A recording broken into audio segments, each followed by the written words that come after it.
Welcome to the Unchurching Podcast. There's just so much more. Hello, welcome back to the podcast. We're so happy to have you back here. We're so happy to be here. Man, we've had some fun conversations, and I'm sure we're going to have some fun conversations today. Thank you so much for your comments, for your support. We've had so many people reach out. It's just really cool. It's really cool to see how this is resonating with people and that it's actually not just you and me chatting to each other. Yeah. Hi, everyone. When we started this, we really did think we might be just you and I chatting to each other. That would have been okay too. But we're not. And it's amazing to also see all the countries that are listening. And that's exciting because there is something going on in the world at the moment where people are awakening. Yeah. People are breaking out of the molds of status quo and what has been conditioned, and finding out that they're on a journey of awakening and learning what life really was meant to be all this time. You're also learning that you have to put up again another week with my husky voice. So still healing that up. And thank you for bearing with me once again. If you're listening at late night, well, then we're right on theme. The late night radio DJ voice expert Yeah, is right. here. Or better than the phone call situation Yes. for late night. So I'll take that. No, we can move on from that. So last week was cool. We spoke about the Holy Spirit. And there was a comment that you made, Rachelle Davis, that when you said it, I was like, I don't know. And I think in the episode I still said, really? Does it say that? Yeah, I remember. Yeah, and it bugged me so much that I actually went and looked at it and did some research on it. And then we chatted about it, and this is what we're going to speak about today. Yes. So let's jump straight into it, because you said that the Bible says that a deep sleep fell upon Adam in the Garden of Eden. Yes. That he fell asleep, but that the Bible doesn't explicitly say that he woke up again. Yes. And your premise that you were making was that is when humanity fell asleep, in terms of fell out of consciousness, which means not just falling asleep, but out of conscious awareness, out of the reality and understanding of what we actually were created to be. Yes. Or what we came here to be, who we are, what we are, and we started abiding by the systems. Yeah. Certainly not throughout humanity, but in our understanding of humanity, our brief period of time, because there are many ancient civilizations that came before us, before that. Yes. Possibly. We don't even know timelines, but certainly interesting. the history we have of our humanity in our civilization. You don't think the whole creation story predates ancient civilization? Don't know. The Adam story must be like, because when there was nothingness, I mean, that's where creation story starts biblically as well. So that's before the earth was even formed. Yeah, but you've got other documentaries that are speaking about other gods that came and created this thread of Yahweh as a minor god. And that's where the story stemmed from. I know. You've gone way off. I know, I've gone way out there. I know. Just hang on to your panties, everybody. I said it's something that I've seen in shows. Yeah. And as you journey through truth, you're going to see these things. There are big things that are either discrepancies or truths. And some of them, honestly, the vast majority of big ones like that, we just don't need to know. They're just interesting. But yeah, I don't know where it fits.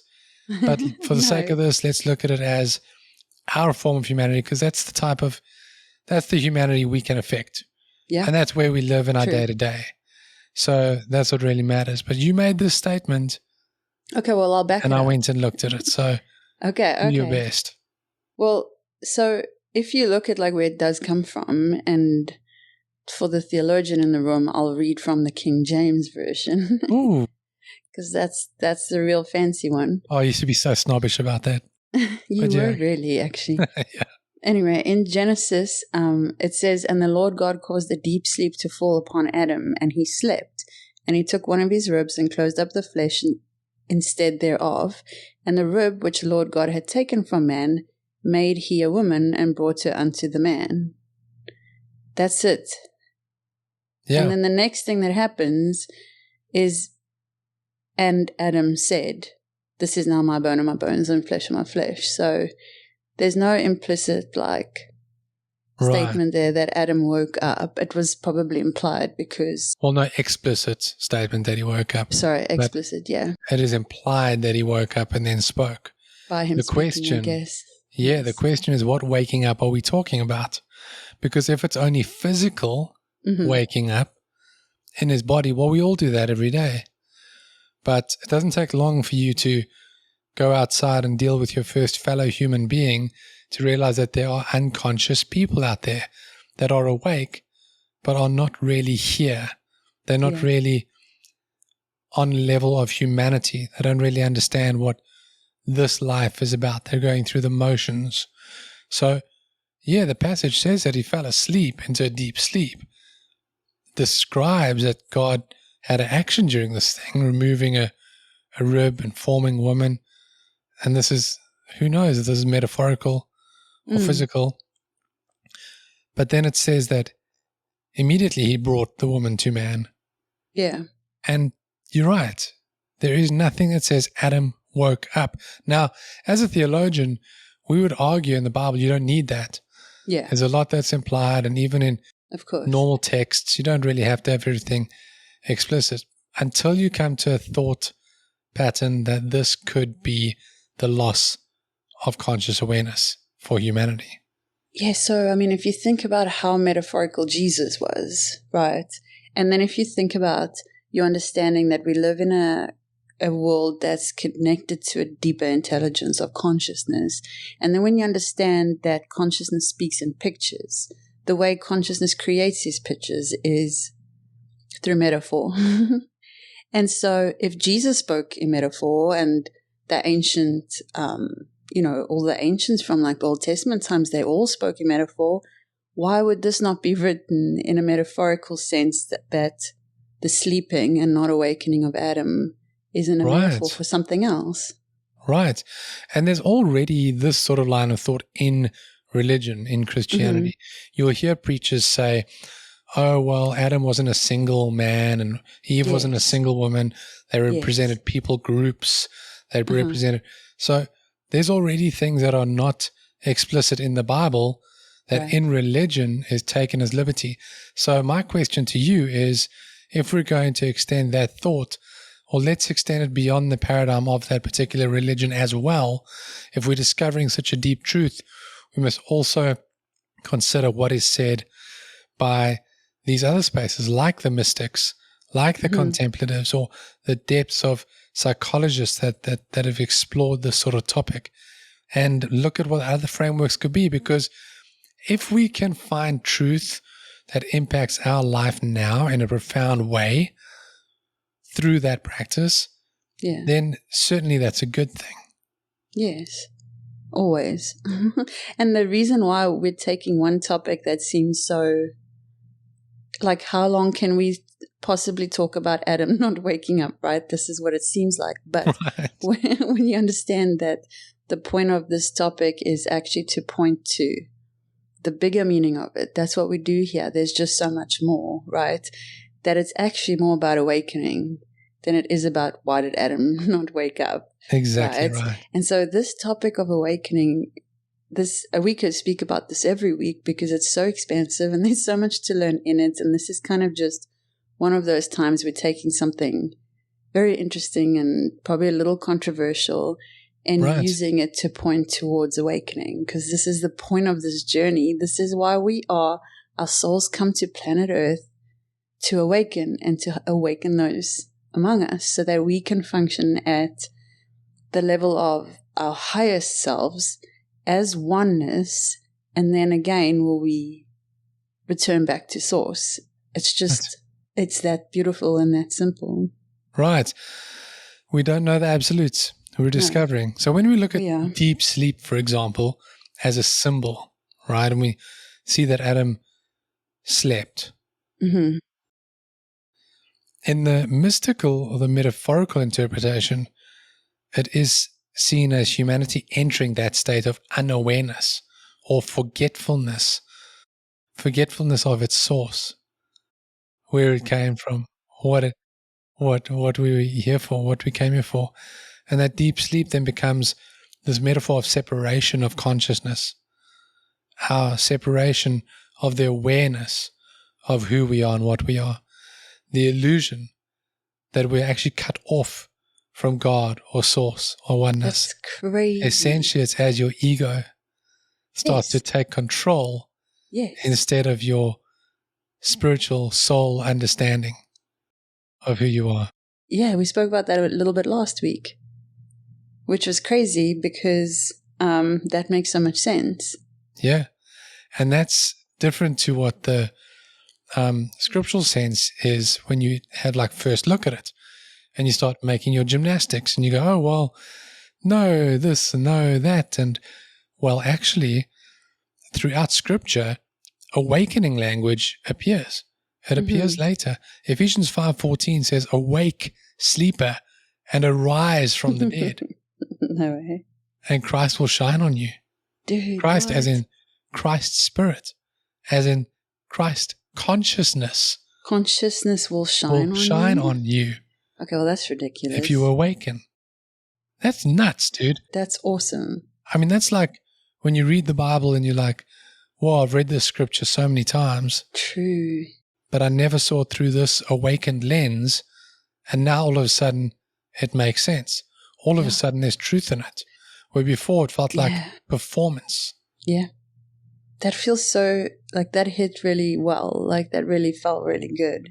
And what's crazy is when you spoke about the deep sleep being a symbol, the way you explained it, that is kind of the fall, essentially. The separation and the forgetting and the not being of oneness. So it all kind of all comes together. It's not like this event that had to have happened in some necessary like stage of happening. Like I think it was just all a condition that entered humans at that time. Yeah, I mean, I guess at some point we're all fully aware that there is this condition that entered humanity at some point. Mm-hmm. But when we take something and we label it like the fall, and then religion gets its hands on it, then it controls the rhetoric around that. It tells the story. Yeah. And so then the story becomes performative in terms of it's the fall that you need to be saved from, or the fall that you need to do good works to atone for, find your way back to God. This is saying that we were never separate from God. Yes. But we fell asleep from our awareness of that connection. And that awareness is what guides all of our life, every day, in every decision, in every relationship. So in every emotion, even, which you need to control, which is the hard part. Yeah. And so the prophets and Jesus, they constantly call people to see, to hear, to perceive. They're all metaphors about coming back to being aware of things. So true. And so, yeah, I mean, Adam never explicitly wakes up in Genesis. One could say that the entire biblical story is the journey of consciousness towards awakening from this point of humanity falling out of consciousness, falling asleep, represented by this metaphorical Adam. Well, that's why if you look at Jesus outside of what is taught in just like dogmatic Christian theology, when you start looking at the Jesus of Nazareth, the enlightened healer who walked through time and space and came for this specific purpose, and when your perspective on him starts to shift to like an enlightened being of like, say, a fourth dimension that came and could perform these miracles because he was already at a state of consciousness higher to what anyone around him was, when you start understanding the bigness of Jesus's journey and how aligned with awakening and consciousness it is now impossible for me to not see him as this highly enlightened being that came for a specific time, for a specific purpose, and with one message that was drenched in love, to love everyone, understand your oneness with everyone, and to wake up. Right. It's so obvious when you start seeing it that way. I can't go back to seeing Jesus as this poor man who came and like did all these awesome things, but then had this awfully dramatic, devastating ending and ended up dying and was only victorious because he walked out of the tomb, and it was all just for us so that we could go on living however we want to after saying a prayer that solidifies our position with Truly. him. Like, it doesn't make sense to Living me however we anymore. want to, but with guilt. Of course. Living however you want to, but with tithes. Yeah. Okay, so let's actually look at some stuff of like, because we feel like we've lived a whole other life before this in like our old versions, Yeah. like who we used to be, right? And so not that you ever look back on yourself in shame or guilt and stuff. You understand that you were unconscious and unawake. Well, you're supposed to, yes. Some days are better than other days. Oh my gosh, I know. But so you're supposed to look back on that version of you and be happy and proud of that version of you getting you to where you are right now so that you can awaken, right? So if you see it like that, it's not as like negative, like I know. We're giving hard. each other weird looks because we've actually had a day like that today. I know. Where we've been like, how did we do that back then? Yes. And why are we still facing these difficulties, which is latent from our old selves that treated things a certain way or didn't care for things a certain way, and now we have the repercussions of that. And yeah. if we could have just seen it this way, then it would have been so much easier. And I know it doesn't work that way though. Yeah, you've got to face those things. Yeah. In the process. Yeah, because it's that version of you that teaches you how to become this version of you.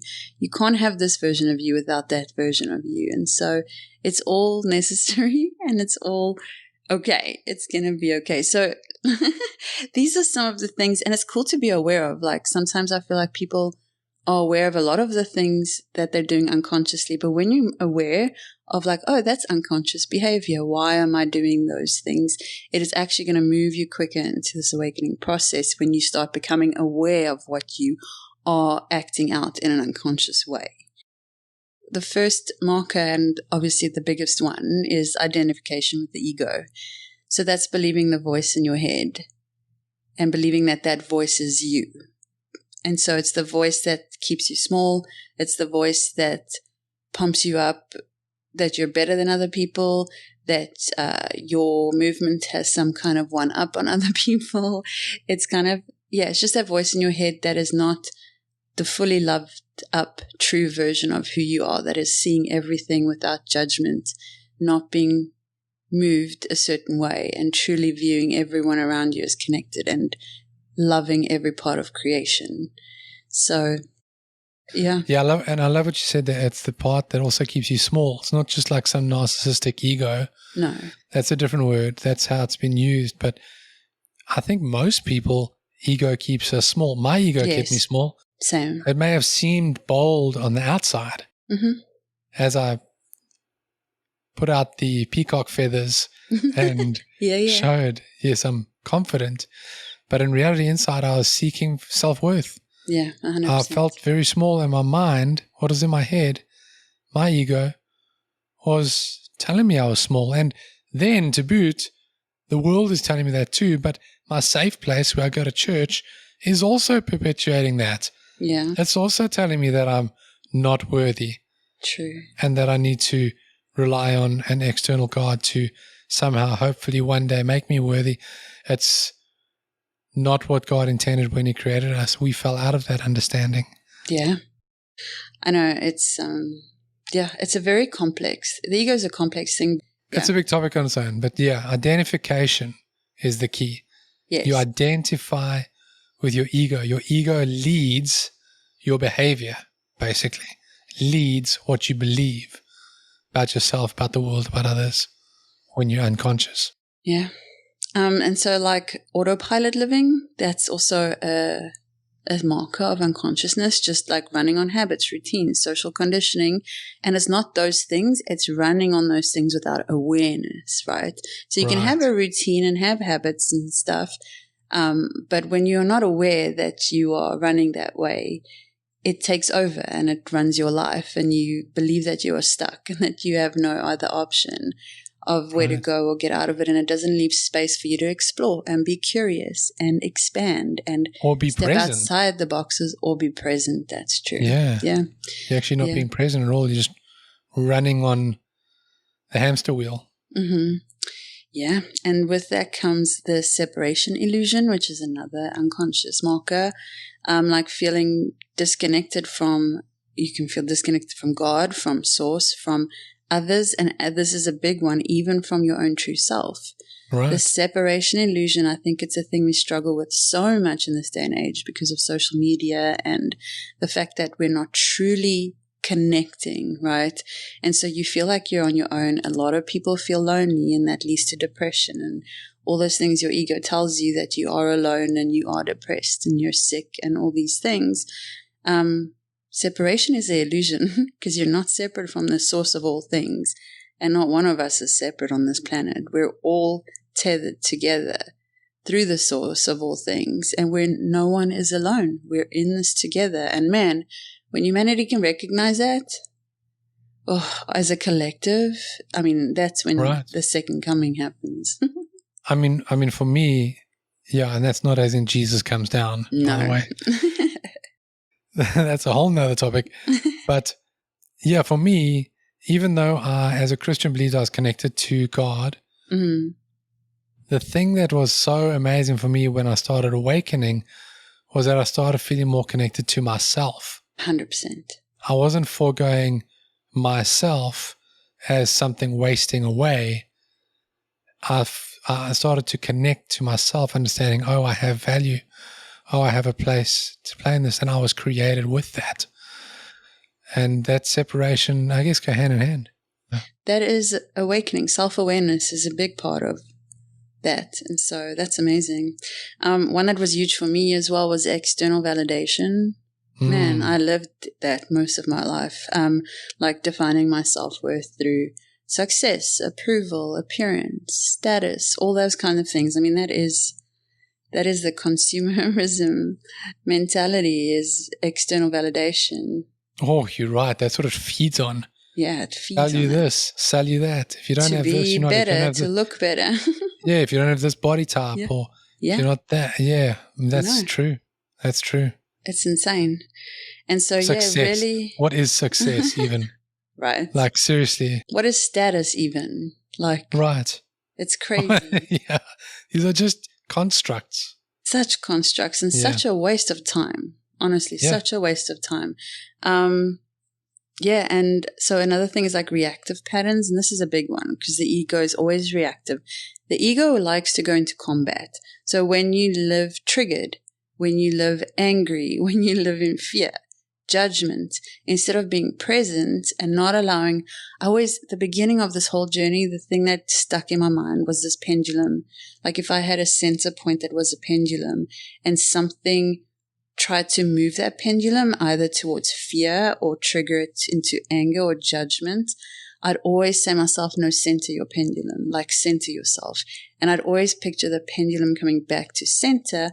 And then I started more and more not being triggered by things, not being in judgment of other people or what they think. And so I think bringing your reactive patterns under love, I guess, and understanding that there's nothing that triggers you other than love. Yeah. Well, that's really good, actually. That's that really good. will help with triggering patterns, is just to understand I can only get triggered towards love. If this is going to open my heart and move me towards love, I react. If this is moving to me anywhere in the other direction, to fear, judgment, or anger, I'll take a deep breath, I'll center myself, and I'm not going to be reactive towards this. Right. And what I find in that is a practice thing. Like it's as you awaken, as you grow, the gap between you having whatever circumstance hits you and then being reactive gets smaller and smaller and smaller, and you can identify the trigger quicker and quicker. Yeah. And it's not perfect up front, so don't expect it to be. There's no standard here. It's only a journey. And so when you start going down that path of fear, judgment, anger, defensiveness was mine. Yes. That fed all of those. Then at some point on that path, you need to stop and figure out why you're being reactive to that. Yes.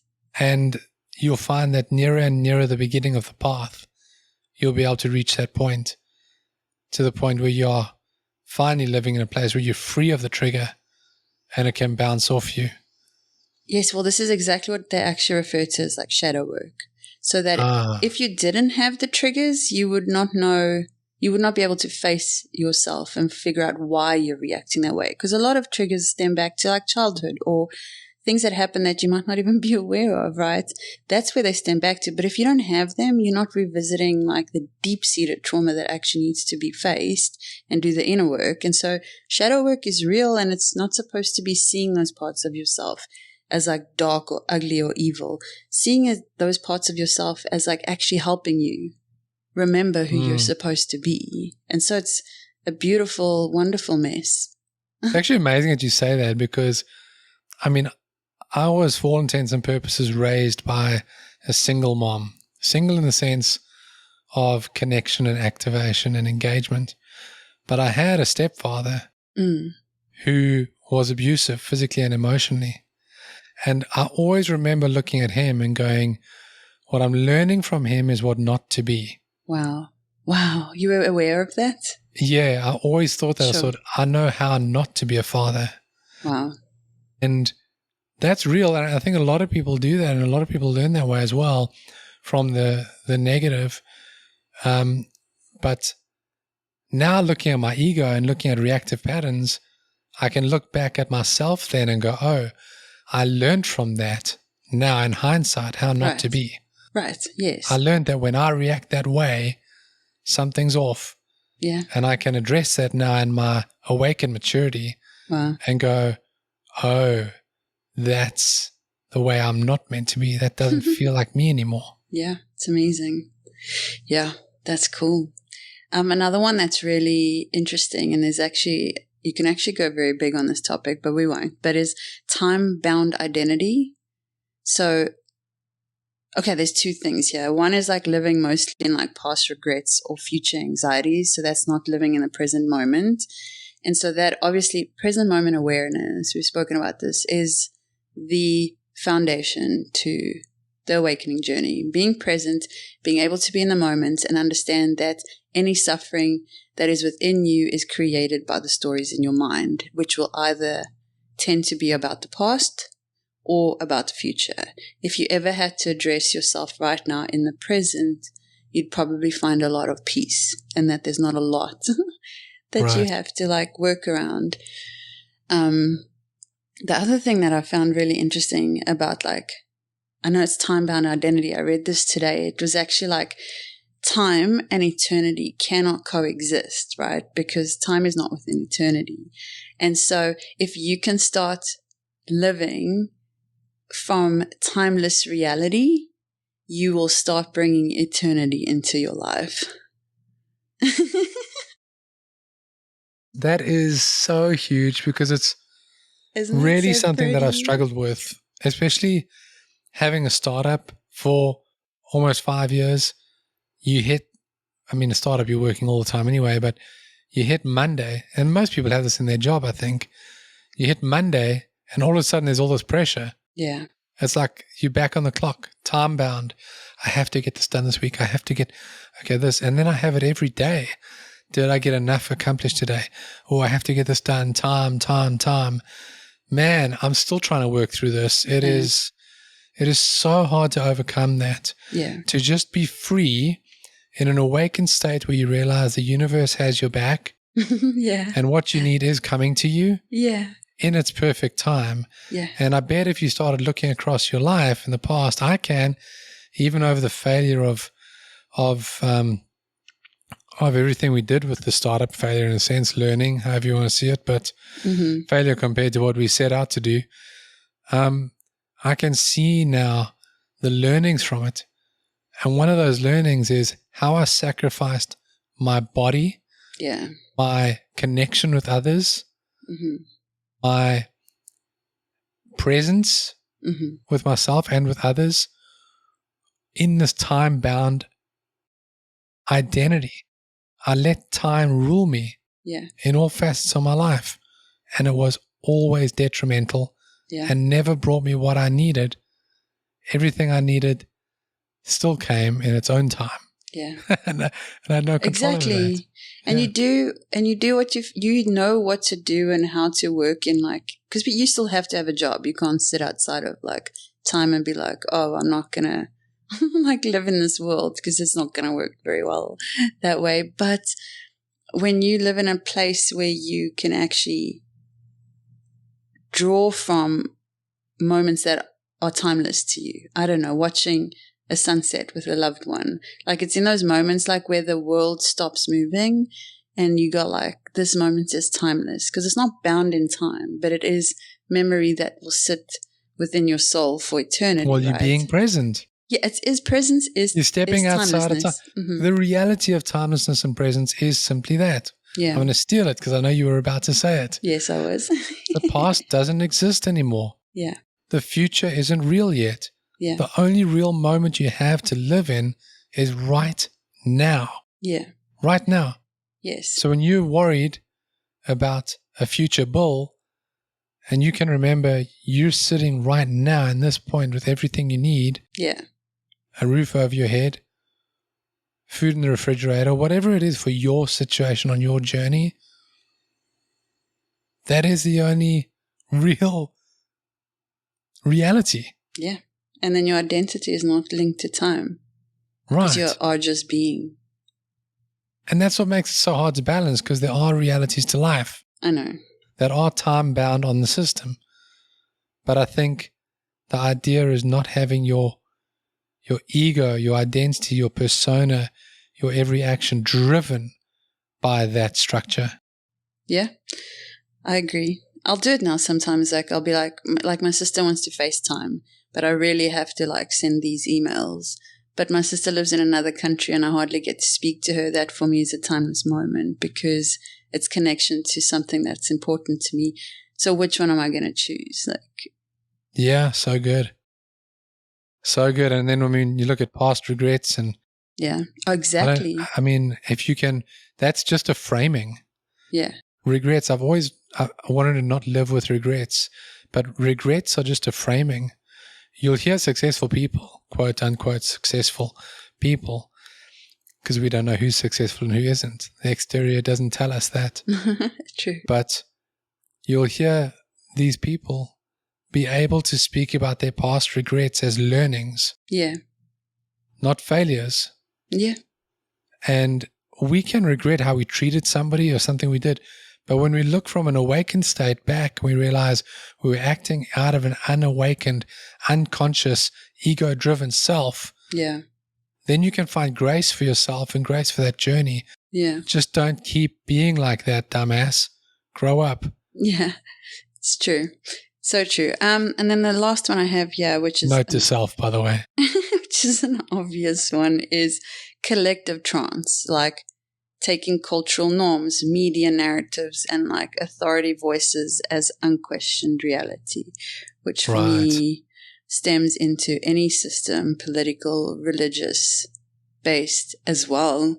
Just unquestioned reality. I don't know how we got here as a race. Like, how do we get to a place where someone goes, take this or do this or practice that, and we don't question it, and then it becomes like our belief system. Yeah. Anyway. Yeah, it's amazing that that's the one that you have at the end of your list there, because cultural norms, media narratives, my goodness. Oh, putting us all in a collective trance. Right. And authority voices as unquestioned reality. I mean, in the church. I know. That your pastor, yeah, your leadership group, your home group leader, whatever it is, you yourself are an authoritative voice that is beyond questioning, that you create the reality for what people believe, and they're not allowed to question outside of that. That is a collective trance. And so when we look at like fundamentals of things that keep people in this trance-like state, in this unconscious, unawakened state, which another author who we'll mention later speaks about as the dream state, like you're living in a dream. and it's not the reality, then you can start to see the things that keep you in it. Dogmatic religion. The reason we formed this podcast is because we got free of that. Yeah. And we want others to be free of it. And we think that we're learning good things along the way about this that helps others. But teaching you that dependency on an external authority, a God that's supposed to help you one day but never seems to really, instead of an inner knowing, but that everything that goes with dogmatic religion that structures you into that place that you're not allowed to question. Trauma, unhealed wounds, things that are never dealt with, because you're in this paradigm of one day I'll be saved and escape this life, escape this body. But your nervous system stays stuck in fear, in defense mode, and you feel numb to a lot of stuff. But you're learning to pretend to be holy, my brother. Well, this is like it's a dream. All around. This is not even like linked to religion. There's so many people working through trauma and unhealed wounds, and the nervous system has become a hot topic in health and wellness, which is great because people are awakening and realizing that it's all linked. We'll speak about this soon. We're going to talk about your awakening journey, but your nervous system, your fascia, all of that stuff. It's a real freaking deal. Deal with your trauma and unhealed wounds. Please. It's the best thing you will do. Yeah, totally. I'm busy reading a book about embodiment because I realize it's something that is lacking. When you're in so much pain for a long period of time, you do disassociate from your body. But I'm starting to realize how disassociated all of us are from our bodies. True. And how we disassociate from trauma, such yet your body is a thing that is given to you to move through this earth. Your body, your nervous system, it's all wired for you to be able to operate, for you to be able to awaken even. And so when your nervous system is under attack constantly and stuck in fear or in programming, it's actually keeping you from dealing with trauma, keeping you from dealing with unhealed wound, and keeping you asleep. Yeah, it's crazy. Yeah, and I mean, there's some other stuff as well that keeps people in this dream state. The education system, we're not even going to get into that, but being conditioned towards conformity and productivity instead of consciousness, like from day one. What the heck? I know. They started in, where was it? The Netherlands or somewhere, I think. Yes. I saw a post that instead of giving children detention after school and punishing them, they actually take all the naughty kids and they do meditation with them and they help them become conscious, and the results they've seen are unbelievable. Of course it is. Way more constructive than discipline. These kids are turning around. They're having fewer incidents of things. Pretty amazing. And I think there's other schools starting to follow on from that. But that is it. Yeah. Exactly what you said. It's obvious. Yeah, and then obviously technology addiction. We know about that. So it's just people can't sit with themselves anymore without the crutch. I remember, in Texas, they installed a rule now where you can take your phone to school, but it goes in the lock pouch and kids can't have their phones in school. And a lot of the kids, the number one thing that they said is like, well, what am I going to look at now when I walk through the corridor to avoid making eye contact with anyone? That's their biggest thing. It wasn't about like connection or contact on their phone. It was like, I don't have my crutch anymore to like keep me isolated and not have to deal with that is frightening. Right. Like, for real. That is frightening. I mean, it's the constant scrolling as well. Yeah. And that's not just kids, that's adults. I know. That's adults. Does anybody remember the day when you used to go to the toilet and you would have to read the back of the shampoo bottle if you wanted something to read? I never had to read. There was no magazine in there. Oh, you knew everything that was in that stuff. That's we still ridiculous. used it, but we knew it would make our hair softer. Or fall out because you don't have any anymore. Now you use your phone everywhere. Take your phone to the toilet. Oh, it's just... Girls don't do that, by the way. What have we become? I don't take my phone to the bathroom ever. That doesn't mean girls don't. That means you don't. Oh, okay. Well, I don't need to. I'm too quick. So anyway. Constant noise, constant stimulation, which again is affecting your nervous system. Mm-hmm. And yet it's in the silence where you really start hearing awakening. It's actually silence that returns to you after awakening that you start enjoying. It's so nice. It's my favorite now. Last two, tribal identity politics, us versus them. That's a big deal here. I mean, everywhere, but it's always us versus them. Narratives that are, again, reinforce separation. We grew up under that. We grew up under apartheid. Yeah. Black versus white. Yeah. It's crazy, man. The systems in this world are so well designed to keep us separate. Ugh. Narratives that reinforce separation. Yes, again. Like a certain race is not as intelligent. Yeah. No, that's crazy. I mean, I know. Yeah. And then the last one, ego reinforcement again, which is just seeking certainty, control, and superiority rather than surrender. Yeah, there's a lot out there that just keeps us in that unconscious state, reinforces it over and over again. That's why it is important what you watch. It is important what you listen to. It is important where you are allowing your mind to spend its time. Yeah, it's true. And I just want to point out here, that may sound like a lot of things you have to work through or reject or get over or push aside. But honestly, once you start, the first step to this is awareness. Once you're just aware of oh, that's an unconscious behavior, that's an unconscious, it doesn't mean you have to go and change your life, throw things out, fix a million things. This is not like a workspace thing. It's just becoming aware is already the process starting. And from there, it's a very natural process. You just see things, you change your behavior, next time it's totally different, and it's actually very natural flow to this as long as you become aware of it. That's so true. And once you do start with one or two, you see it for what it is. Mm-hmm. And it's not hard. It's oh, that's not serving me anymore. That just isn't serving me anymore. It's the same as if you go and eat McDonald's every single day, 3 meals a day, at some point you're going to turn around and go, actually, that's not serving me anymore. Yeah. And you're just not going to do that. And so, yeah, you're right. There's no list. It's different for everyone. And the time that each thing reveals itself to you is also different. True. For everyone. Yeah. So you spoke about some of the things that are signs of us being unawakened. Yes. How about some of the things that show that you are waking up? I'm sure there's people that are listening going well, I'm listening to this because I'm already disgruntled with the status quo. Mm-hmm. I've already started this journey of detaching from the structure. For some, that's church. For others, that's things in everyday life and such. What are the signs that you're starting to awaken? Okay, well, we'll go through this because we've actually mentioned a few of these already. And so it's just the opposite, obviously, right? And so that disidentification from the ego.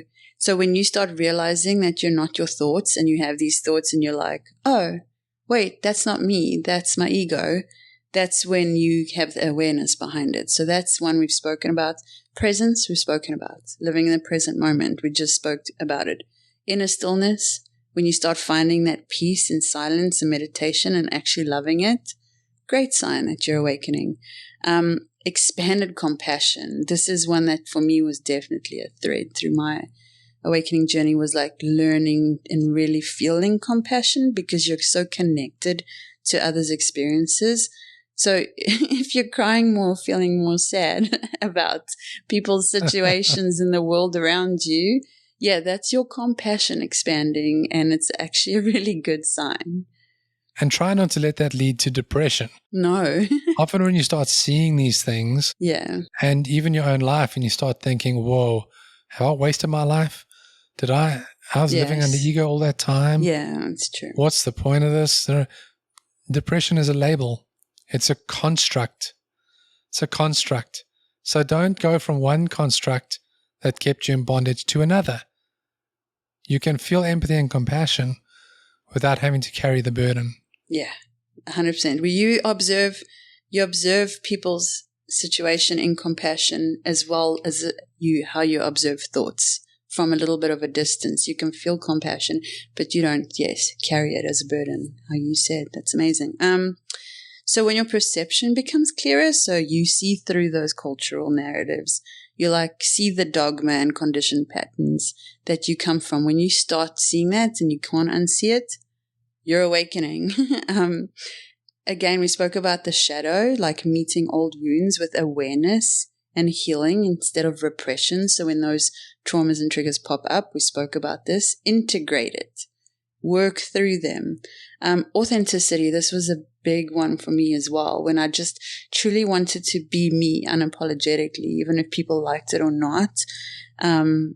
Yes, when you acting from like your inner truth instead of your outside validation, gosh, it feels so good. It's so freeing.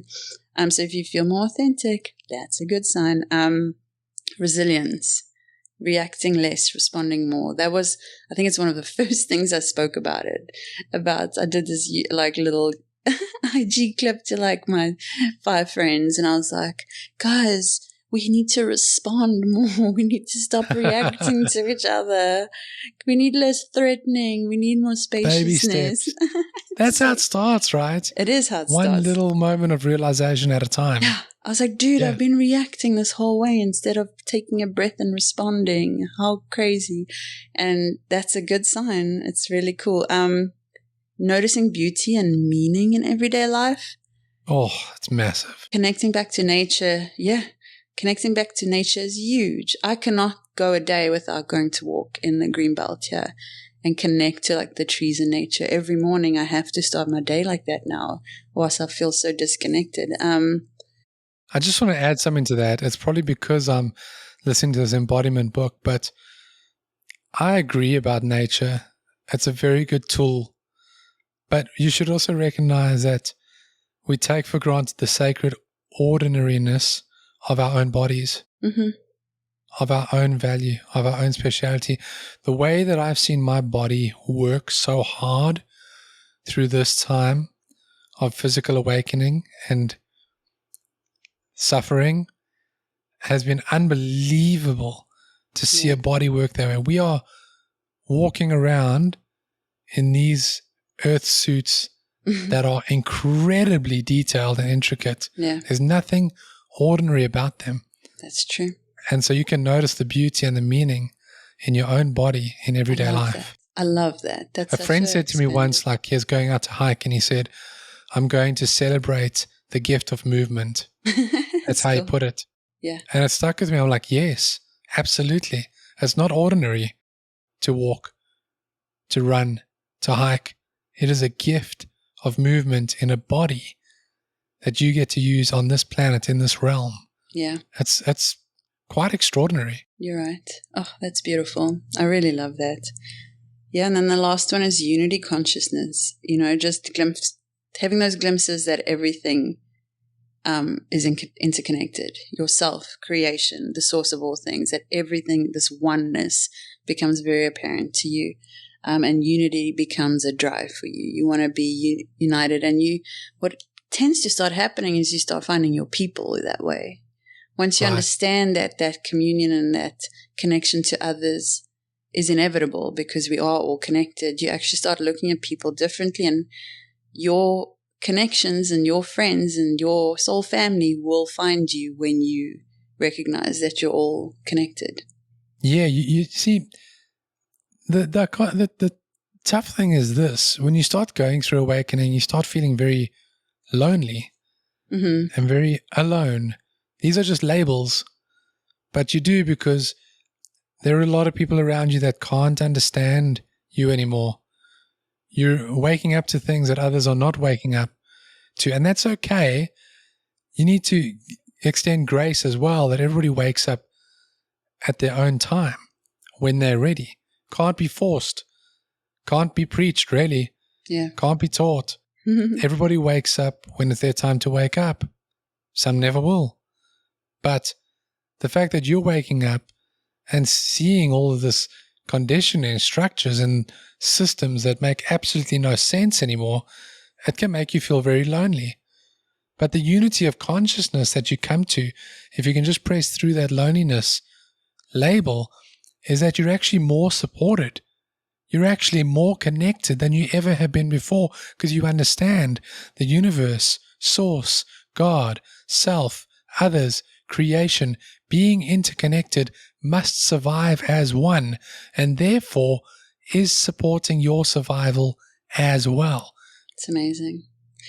Yeah, it's amazing. And there's even further things that we'll discuss that open up with that, knowing that you have spirit guides, being able to feel and sense them more, knowing that there's more entities and spiritual activity out in other dimensions that we even know of. It actually becomes much more connected and much less feeling of isolated. And so, yeah, I mean, in visiting all of those things, which, I mean, for me, even re-looking at them has been very, very helpful. I think it's good to say that it seems like the sleep of Adam is the ongoing human condition of being identified with ego, separation, and external appearances or validation. And so, to me, that makes total sense. Like, this is where this whole, like, conversation started. Like, Adam slept, and what is that metaphor for? Right. And it's very hard to see it in any other way, really, right now.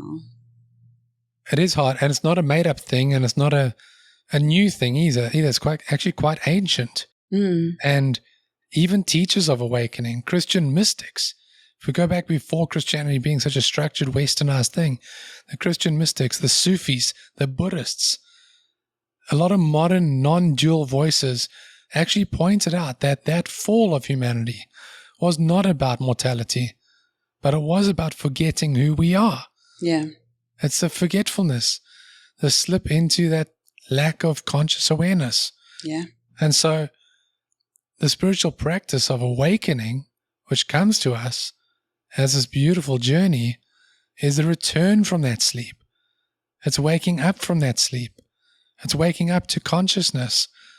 It's also understanding that you're not separate from the divine, this collective unity.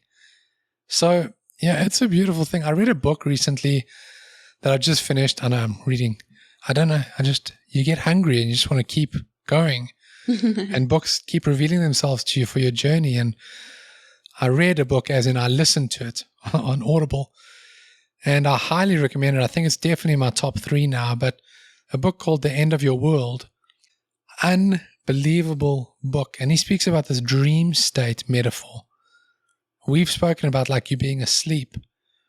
He calls it the dream state. Nice. That people are living in the dream state, that most people live in the dream state, which it is. It's a dream.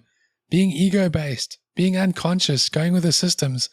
It's like you're living in a dream, and when you're awakening, it's like realizing that dream is not the reality. Yeah. And you start waking up from it. But he also says, like, not everybody wakes up at once. There's a cycle. Like, he says it's quite rare that people actually wake up as a one and done thing. Often people awaken and then fall back into the dream state, go back to some of these things. Interesting. That there's a loop, because you feel safer in what you know, right? Yeah. You feel more stable in what you know. And there's a process to it where you have to reintegrate your ego after that initial awakening so that you actually can start living awake and according to awareness and not this old conditioning. Yeah. And so it's an amazing journey. It's just, there's a lot of grace in it and timing in it that is very unique and individual to everybody. And, you know, the good thing is, like, if you do feel lost in awakening, there's this integration that does take place. You're not going to be lost forever, but you start embodying this awakening. Like you said earlier, babe, you start living not according to the old ego, living according to the new embodiment of that awakening. Yeah. And you start acting from that place in your relationships, in your work, in your choices. Things that actually didn't matter before, they start to matter now in a different way because you're awake and present. Yeah. It's amazing. Would you recommend this book to anyone who's like anywhere on the journey? Do you think it's helpful? It's so difficult to recommend books in order, even with the clients that I serve. Yeah. Because everybody's on their own journey. But I would definitely say that my top 3 are, well, let's say a top 4. Mm-hmm. If you're a Christian coming out of Christianity, the Universal Christ. Yes. As you said, it'll give you language for some of the discontent that you're feeling. Another one in the top is Power of Now, Eckhart Tolle. Always. Yeah. About being present. Mm-hmm. A New Earth by Eckhart Tolle, which deals with the ego, predominantly. True. And how it That's a plays great tricks one. on you. Yes. And then Adishanti, the end of your world, Okay, cool. which explains some of the journey and the ups and downs That's to you and amazing. gives you the grace to understand it's okay. This is not a quest for perfection. Yeah. It's amazing. And I think, read books. Like, people think this awakening journey, like things are just going to happen magically. No, read books, find resources, expand your understanding and knowledge of stuff. And then it becomes a really great, fun kind of journey to be on. I guess like just some practical takeaways that we can take from today, before we wrap up, is just to notice everyday dream states. When are you on autopilot? When are you reactive? When are you in ego loops? And then really only the second thing I would suggest for wherever you are on this journey is to also just practices that help you wake up.